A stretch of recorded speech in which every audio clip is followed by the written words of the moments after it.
Well, with the passage of time, the rhetoric on illegal immigration on the left has become increasingly brazen, and the attentions of those who espouse it are less disguised than they've ever been. So in the 1990s, Bill Clinton pledged to deport illegal immigrants. He got elected on that pledge. In the 2000s, Barack Obama and Hillary Clinton touted their efforts to secure the border. Then, as president, Obama created DACA and other programs to block deportation for certain favored illegal immigrant groups. And now, in the Trump presidency, the mask is off. The left tells us that no illegal immigrant should ever be deported, even ones who have committed crimes. Not only that, they should be allowed to vote. Cesar Vargas and Jennifer Palmieri have both hinted about that recently on this show. Watch. I do believe that we should have universal voting for everyone to ensure that everyone has for citizens of other countries. So, like, this so Putin should be able to vote here. No taxation without representation. I believe that. That's a fundamental of this nation, isn't it?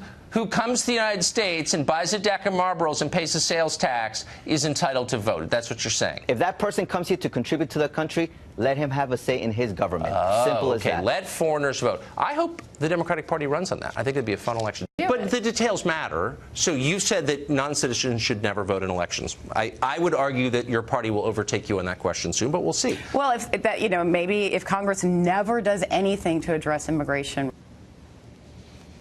Would any other country tolerate that? Would that idea be taken seriously any place but in the United States? Mexico doesn't take it seriously. In fact, the Mexican Constitution explicitly says, quote, foreigners shall not in any way involve themselves in the political matters of the country.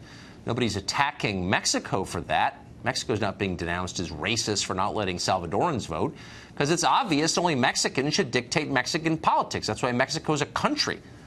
Only in the United States is there a different standard, and it's because the left sees the new standard as a way to obtain power and hold it forever. Kathy Rue is founding publisher of Catalina magazine, and unlike many on the left, very honest about what she thinks, and we're grateful for that. She joins us tonight. So, Kathy, you think that people who are not citizens of the United States ought to be allowed to vote in federal elections, correct? I feel that people who are contributing and are humans and are in our society and contributing to our society should have a say, yes, in what happens in our democracy. Yes. How would we measure that? So would we say that everyone who's making a net contribution, paying more in taxes than they're getting in services, for example, those people can vote?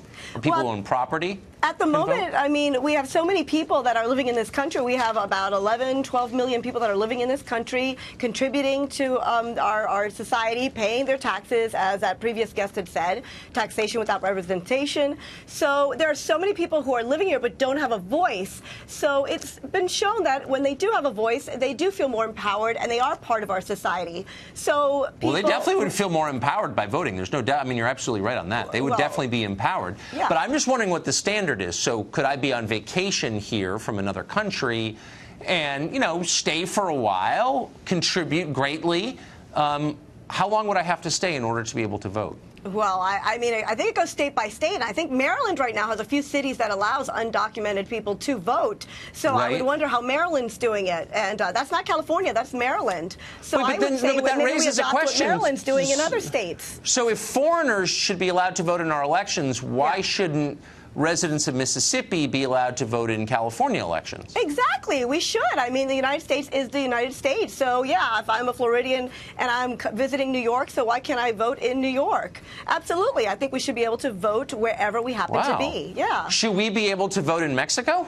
Well, if we're contributing to their society and living there for years, and perhaps if there's a law that allows us to, absolutely. But the American way was established with people voting in the 1700s that were undocumented. So we actually were created as a nation of people that were undocumented and voting. So it is the American way. It was, a nation of illegals for sure. But let's just get back to Mexico. So their constitution says, illegal undocumented. That's kind of a hybrid of the two. But their constitution says that foreigners are not allowed to participate in any way in their politics. Isn't that racist?